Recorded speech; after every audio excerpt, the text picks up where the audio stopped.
नमस्कार दोस्तों, मैं उपासना मिश्रा कुछ सोचे और बोले से आज का पॉडकास्ट लेके आई। हमारा आज का पॉडकास्ट है हिंदी वर्णमाला।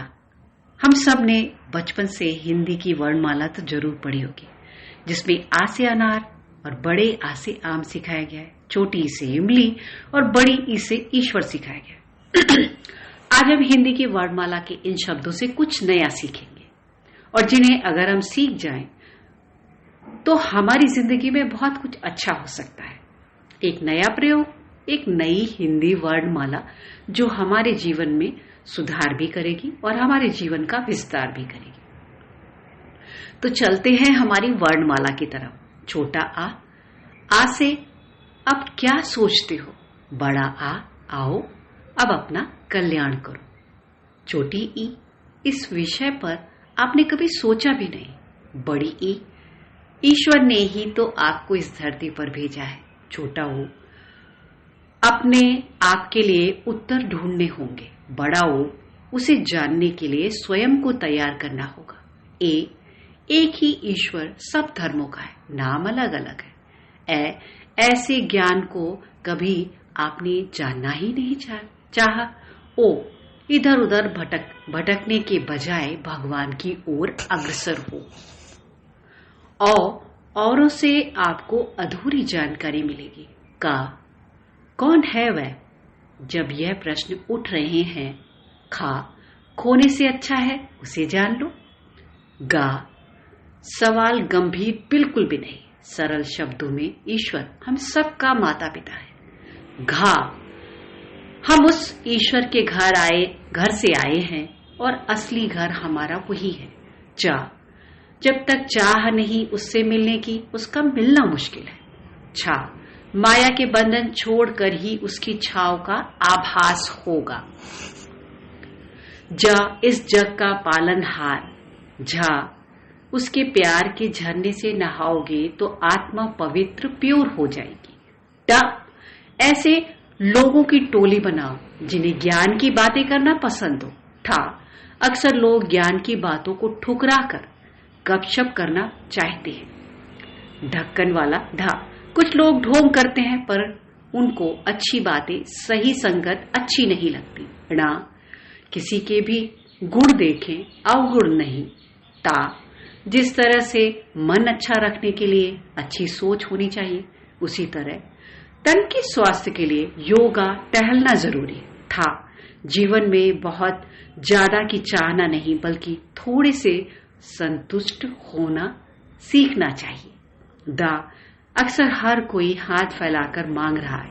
मांगने के बजाय देने की कोशिश करें, जैसे प्यार, समय, आदर, मान, सम्मान इत्यादि।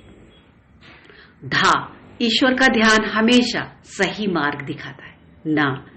गलत संगत, बेकार की बातें, दूसरों की बुराई को सदा ना कहें।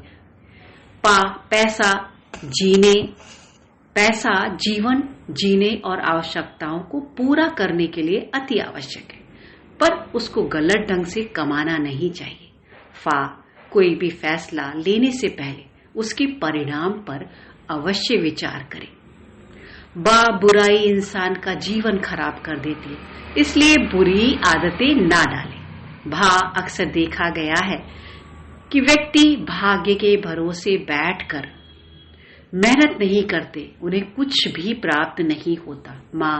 मन लगाकर कार्य करने वाला व्यक्ति हमेशा सफल होता है। जो लोग मन लगाकर काम नहीं करते, उन्हें असफलता ही मिलती। या मुझे यह चाहिए, मुझे वह चाहिए, इन सब चीजों की चाहना तो रखते हैं, लेकिन मिलेगा तभी जब आपने उसे कार्य के पीछे मेहनत की होगी।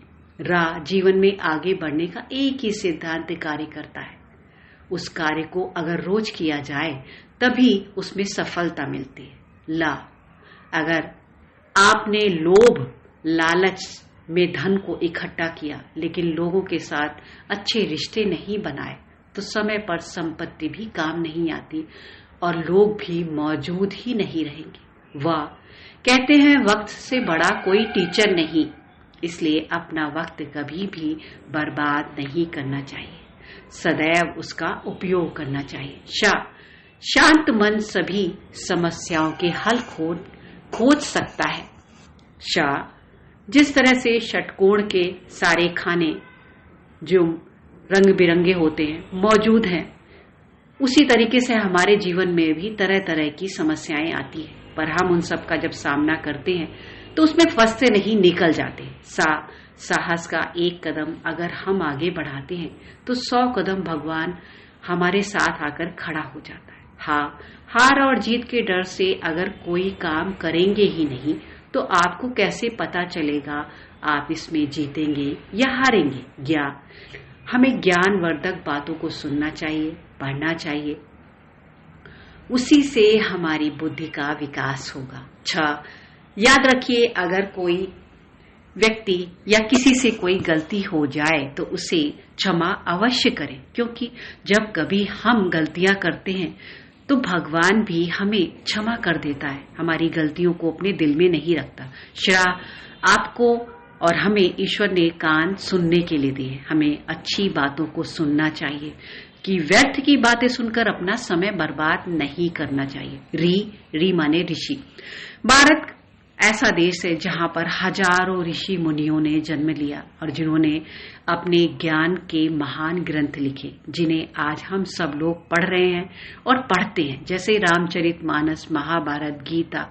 ये सारे महान ग्रंथ जिनमें इन अक्षरों का, इन शब्दों का, इन वर्णमाला का उपयोग किया गया है, और हम सब की जो पुस्तकें जिनमें ये वर्णमाला मौजूद है, मैंने एक नया तरीके का प्रयोग करके कुछ नए शब्दों के साथ आप सबके सामने प्रस्तुत किया।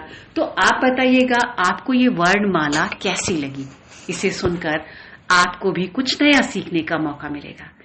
तो मुझे धैर्यतापूर्वक सुनने के लिए आपको धन्यवाद। अगर आपको ये अच्छा लगा है तो आप अपने दोस्तों के साथ शेयर कर सकते हैं ताकि वो भी ये ज्ञानवर्धक बातें सुन सके। आप मुझे सब्सक्राइब कर सकते हैं, लाइक कर सकते हैं, फॉलो कर सकते हैं। धन्यवाद।